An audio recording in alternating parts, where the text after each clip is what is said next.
बिस्मिल्लाहिर्रहमानिर्रहीम। अस्सलाम वालेकुम। ये जी आज की जो हियरिंग है उसके दो हिस्से हैं। एक हिस्सा है जो कोर्ट के अंदर हुआ है और दूसरा वो है जो कि कोर्ट के बाहर इन्वेस्टर्स के लिए सीईओ साहब का वीडियो पैगाम है। तो इसको आज की वीडियो में हम डिस्कस करेंगे। तो जहाँ तक कोर्ट की बात है तो एक दफ़ा फिर नैब अरेस्ट नहीं कर सका सैफ साहब को, जो कि एक तरह से सैफ साहब के लिए अच्छी खबर है। और उसकी वजह यह है कि उनको मज़ीद 10 दिन दिए गए हैं कि आप दोबारा एविडेंस दें कि क्यों ये नैब का केस बनता है। और हमें ये भी पता चल गया है कि जी कितनी एप्लीकेशंस हैं सीईओ साहब के अगेंस्ट, जो कि सिर्फ 150 हैं और ये बहुत कम है। ये चीज़ें भी सैफ साहब के हक में जाती हैं। उसकी वजह यह है कि आप ये देखें कि नैब कहता है कि यह पाकिस्तान की तारीख का सबसे बड़ा फ्रॉड है और कंपनी खुद कहती है कि जी हमने 300 अरब रुपए लिए हैं और सिर्फ 150 लोग हैं जिन्होंने अब तक दरखास्तें दी हैं। और इसमें से भी आपको पता है कि पिछली हियरिंग में यही कहा गया था नैब की तरफ से कि इसमें भी फेक एप्लीकेशंस भी हैं। तो ये सारी चीज़ें जो हैं इनके हक में ही जाएंगी। और दूसरी चीज़ ये है कि पाकिस्तान में आपको पता ही है कि काफ़ी लोग जो है वो नैब के पास दरखास्त नहीं देते। उसकी एक वजह तो ये है कि लोगों को लगता है कि जी अगर हमने एप्लीकेशन दे दिया तो हम खुद ना फंस जाएं। फिर ये होता है कि जी कुछ लोगों ने अपने रिश्तेदारों को एमएलएम कंपनियों में इन्वेस्ट करवाया होता है, तो वो भी रिश्तेदारी की वजह से भी लोग नहीं जाते। और इसके अलावा इनका सोशल मीडिया नेटवर्क भी काफ़ी स्ट्रांग है और लोगों को कहा भी गया है कि जी आप सब्र करें, आपको आपके पैसे मिल जाएंगे।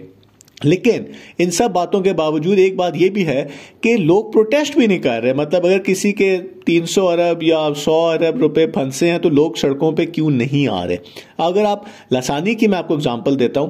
लासानी जब फ्रॉड सामने आया था तो कहा गया था कि जी 80 अरब रुपए का ये फ्रॉड है और आखिर में नैब बेचारा मिन्नतें कर रहा था लोगों की कि भाई आप लोग आके एविडेंस दें, क्योंकि उन्होंने कहा कि जी ये कोई 40-50 करोड़ रुपए का अभी तक सिर्फ जो हमारे पास डाटा आया है, लोगों ने एप्लीकेशन दी हैं। तो ये तो एक हकीकत है कि पाकिस्तान में नैब के पास दरखास्तें कम ही आती हैं। और जहां तक इनकी लीगल टीम की बात है तो वो अब टीम चेंज हो गई है। इसकी एक वजह यह हो सकती है कि जो खोसा साहब थे वो पाकिस्तान के टॉप वकील थे और सबसे महंगे वकीलों में से एक है।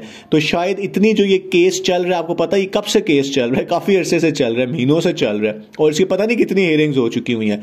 तो हर हियरिंग की एक फीस है जो कि बहुत ज्यादा है। तो मेरे ख्याल से अब इनके शायद फाइनेंशियल कुछ क्राइसिस शुरू हो गई हैं, क्योंकि जब ये गिरफ्तार होने से पहले ही लीडर्स को कहा गया था कि जी आप पैसे जमा कराएं इसके लिए लीगल टीम के लिए। तो जो कुछ ने कराए थे कुछ ने नहीं कराए थे, तो शायद अब पैसे इनके कम हो रहे हैं तो इन्होंने नए वकील भी कर लिए हैं। देखना यह कि वो कैसे काम करते हैं, क्योंकि खोसा साहब ने इनको बहुत बेनिफिट दिया और वो टॉप वकील थे। इतने अरसे वो गिरफ्तार नहीं हुए और बेल इनकी एक्सटेंड होती रहती थी और आखिर में भी जाकर सुप्रीम कोर्ट से उनको गिरफ्तार कराया गया। और वो जो पिछली से एक हियरिंग पहले नैब ने इनको गिरफ्तार नहीं करने की इजाज़त दी गई, वो इन बहुत बड़ी कामयाबी थी इनकी जो है। तो ये अच्छे वकील थे इनके।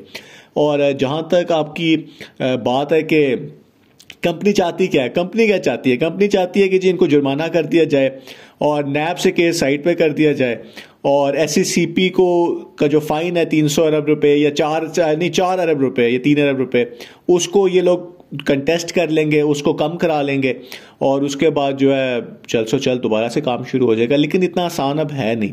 और जो इनका कोर्ट के बाहर बयान है तो वो इन्वेस्टर्स के लिए एक तरह से दोबारा मैसेज यही दिया गया कि जी आपको आपके पैसे वापस मिलेंगे। और वो बड़े पूरे एतमाद नजर आ रहे थे, चाय भी पी रहे थे और बॉडी लैंग्वेज से तो यही लग रहा था कि वो भी अब काफ़ी कॉन्फिडेंट हो गए हैं कि केस अब आहिस्ता आहिस्ता उनकी तरफ जा रहा है, उनके फ़ायदे की तरफ।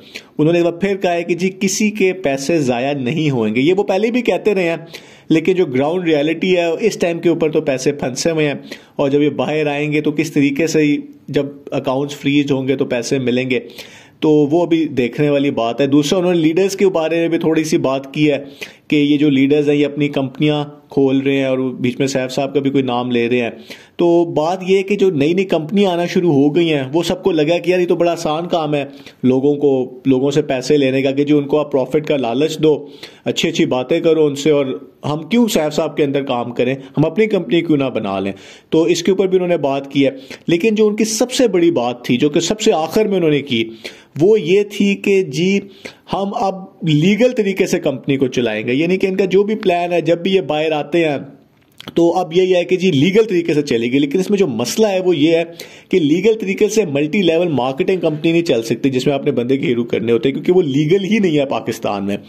यहाँ पे सिर्फ कारोबार चल सकता है और उसमें प्रॉफिट इतना नहीं होता। जब प्रॉफिट इतना नहीं होगा तो ज़्यादा लोग ही नहीं उसमें आएंगे, तो नेटवर्कर्स का तो कोई काम ही नहीं है उसके अंदर। और नेटवर्किंग जो है वो अब लग नहीं रहा कि हुकूमत की जो ये टर्म है इमरान खान गवर्नमेंट की, उसके अंदर इसको लीगलाइज किया जाएगा, क्योंकि अभी 20-22 बिल पास हुए हैं, उसमें तो नेटवर्किंग का बिल था ही नहीं।